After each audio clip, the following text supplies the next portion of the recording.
I'm at this fourth section now about armor, and the question that we have to think about is, if this plane is fragile, and the planes are fragile, I mean, they come apart easily, relatively easily.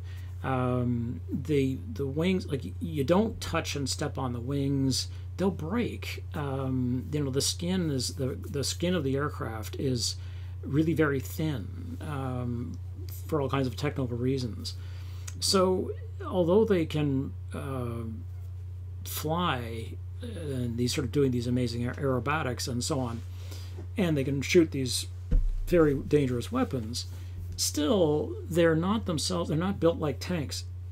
The reason we say it was built like a tank, it's because a tank is a 70-ton vehicle, and it's one of the heaviest vehicles that human beings make, basically. So if you're inside one of these aircraft and it has all these outward projecting, it's got a rocket launcher and it's got missiles under its wing and it's got these machine guns which can take apart just about anything. I mean, when those machine guns are turned on people on the ground, which occasionally happens, you'll have one of these, one of the, say, F-16s or an F-22 fly at a target on the ground. The 60 millimeter cannon there, minigun that is on the front, it's underneath the nose, can take apart human beings. I mean, there's nothing left. I mean, basically, when you get down to find the body, you just find pieces, because the weapons are so horrifically powerful, and they're just called kinetic weapons in the sense that you're just throwing slugs. You're just expending lead. They're not explosives. How do you, if you're inside this thing, how do you protect the self? How do you yourself get protection? I mean, you can wear a flak jacket, which they do, and these flight suits, which are, they're so that they can eject, because it's really the only way you're going to survive some kind of problem is if you have a chance to eject from these aircraft. And the ejection seats themselves are very dangerous because they're on rocket motors. So the canopy blows off and boom, out you go.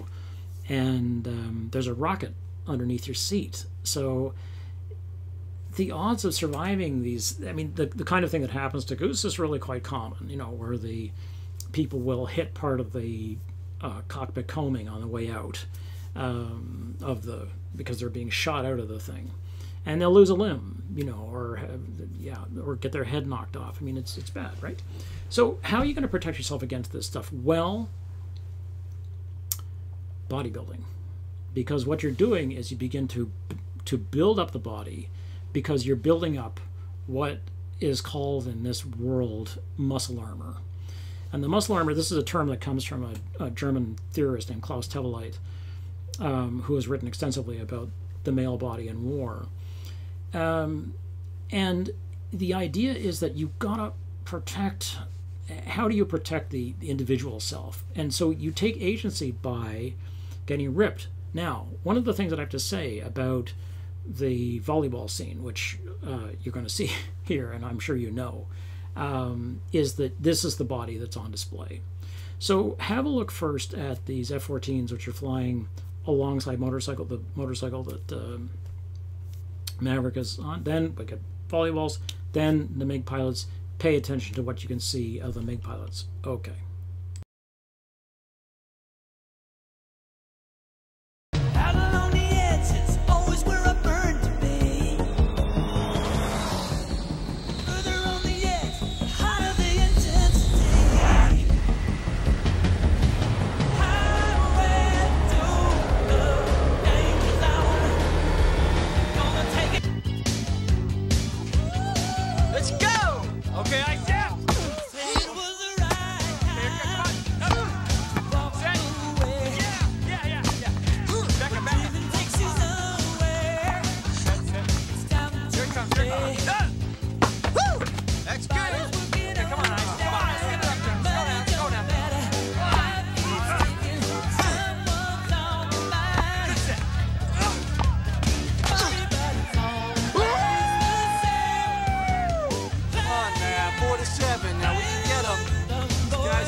Okay, Wood, I'm taking the lead. Let's identify him. Roger, Ice, you got the lead. I got him. He's right on us. He's between our tails.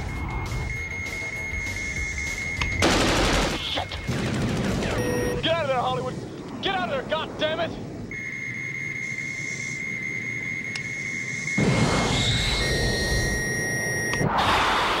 Right left. I'm hit. I'm hit. We're coming apart.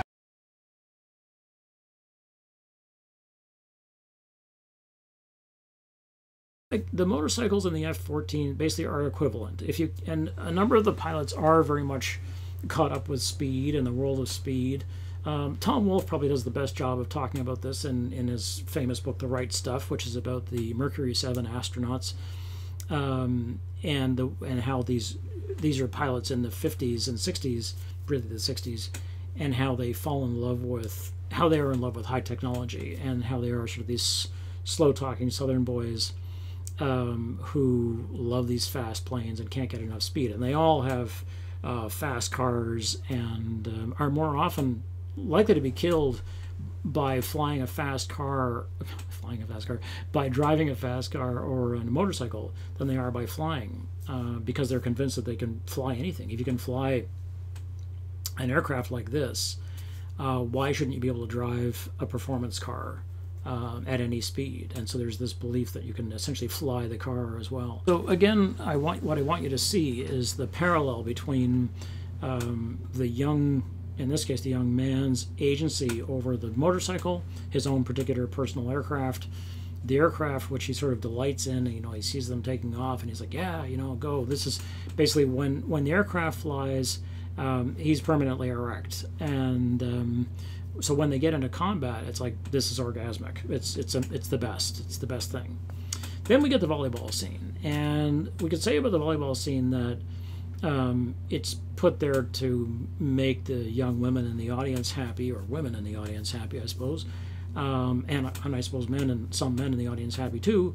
But really, what it is to display the muscle armor that each of these men have. This is their agency, that by beefing up like this, and that even Goose, Anthony Edwards, who is otherwise a sort of standard-looking guy, I mean, he's doesn't have the movie star good looks of Tom Cruise or Val Kilmer, and Edwards went on to have, you know, a very different career than the two stars who came out of this.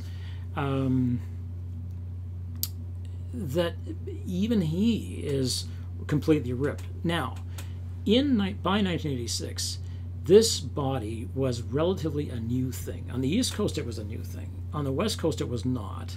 This is known as the California hard body, and the idea is that you get people, you know, down to basically you shoot people when they have almost no fat over the muscles, so you can see the muscles defined. Now, we're really getting this now in extreme detail, where after Game of Thrones, I guess, and things like The Witcher, I think it was in the Wolverine movies where, what's his face, the Aussie there who plays the Wolverine, they, you know, they thinned him down so that he had all the muscle on, but they wanted as little fat between the skin and the muscle as possible. You could see every possible muscle, because this is the most sexually attractive, apparently. The problem is that when they're shooting like that, the guys keep passing out, because you actually have to have that layer of fat. So what's interesting about this particular piece of film from '86 is that you see they're all kind of chubby in this sort of funny way. Like, they actually have body weight. You know, they even sort of like, even with the washboard abs, they actually they look kind of a little roundy. It's like, because you have to be if you're actually going to be a human being. But when we get to something like Old Man Logan, or the Hugh Jackman Wolverine films, generally, you'll see people will have almost no body fat on them, and as a result, when they shoot with doing very, very few moves, people are passing out because they just don't actually have enough caloric. They don't have enough calories on board to do these shoots, and so they have to. Same thing, I think, with Henry Cavill because to make them look beautiful like this, they have to do this sort of anorexic. They have to go through this anorexic process. That's the end of the line. Well, it's not the end of the line. This is where we are now. In '86, this body was a new body, and after the Rambo movies, but specifically after '82 and '83. Where Sylvester Stallone and Arnold Schwarzenegger began taking off their shirts always and getting oiled up and playing in action movies and things like that, where the action movie Chuck Norris, the definition of what it was to be a man and to perform masculinity was that, so that it was clear that this was how you protect yourself if you're inside one of these machines, muscle armor. And it's something which you see repeatedly in representation.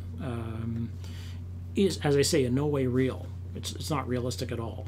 But that doesn't mean, just because it's not realistic doesn't mean that people won't go for it. They won't aim for that as a goal, basically. Okay, so that's part of the volleyball scene, which is also, it's sort of this complete piece of homoeroticism in the middle of this apparently, film about straight guys. That they're all, having a love-in on the beach, and oh, how wonderful. Then we get the MiG pilots. Okay, these are Soviets, because the enemy of the time is the Soviet Union, which I mentioned. And so they're all wearing these black helmets and with a red star, because it's the Soviet Union, so a red star. And the MiG pilots have no identity, because their visors are all smoked. And they're all black. The machines are all black. They're black. So basically, they look like Darth Vader. Now, remember, this is '86. So we started seeing the Star Wars movies in '77. 77, 80, 83. The three Star Wars movies, the first Star Wars movies. And so by this time, if you put somebody in a black suit like that, it's Darth Vader. And it's Reagan who calls the Soviet Union the evil empire. So it's not hard to make that transfer. Basically, it's not hard at all. People just got it. They're like, oh, that's Darth Vader. And we will never see their eyes, and we will never see their faces, as opposed to the Americans, who all fly, even when they have their masks on, they take their masks off and engage in conversation. Now, you wouldn't do that because there isn't enough air to breathe. You're flying too fast and you're too high. And you could pass out, which you see that nearly happen to Goose and Maverick when Maverick decides to, fly upright. Another wonderful erection shot. In the training mission I showed you a couple of clips ago, where he will nearly have blacked out because he's requiring the body to go through, he's requiring the two human bodies in the aircraft to go through, to pull very high Gs, as they're called. So a G is one gravity. And if you're on the surface of the planet, which most of us are, we are at one Earth gravity, which we consider to be normal. If you go higher, as you go further away from the planet, you get lighter and lighter until eventually you're in free fall. And this is so in the case of if you're out in space and you're away from the gravity well of the planet, you have no weight. You still have mass, but you don't have any weight. And that's why you can float, but you float around, necessarily float around. So if you pull G's, let's say you go through, if you start to travel very quickly in a car and you go around a curve and you're pulled in one direction, that's because the gravity forces are pushing you that way and your body is being pushed. As that happens, and things like this happen, say when you're in these aircraft, if you go really fast, is that your heart is a pump, of course, and it's pumping blood and oxygen all around the body, right? That's its job. It can only pump so hard, which is why these pilots have to be young. And so there's a certain point at which around, depending on the person, between 5 to 9 Gs, which I think is about the maximum that a human body can take and still survive, you black out because the blood can't get to your brain. The heart can't pump hard enough to get the blood to your brain. So if you go around a very sharp corner in an aircraft, you may black out for an instant there. And at that point, the aircraft may have to take over for that 1 second. It's a crucial second. So when Maverick goes through this maneuver, he is pointing out that he can take the G's, and he shakes his head and he blinks his eyes and he says, "Woo!" But what he's really doing is trying to get the blood back into his eyes, because you actually not only you black out, but you can't see, because there's not actually blood getting oxygen basically to your system, which it needs to have to operate. Okay, so these MiG pilots, the MiG is a Soviet fighter jet from the time, which was much feared, turn out to be basically not human beings because they're the enemy. Okay.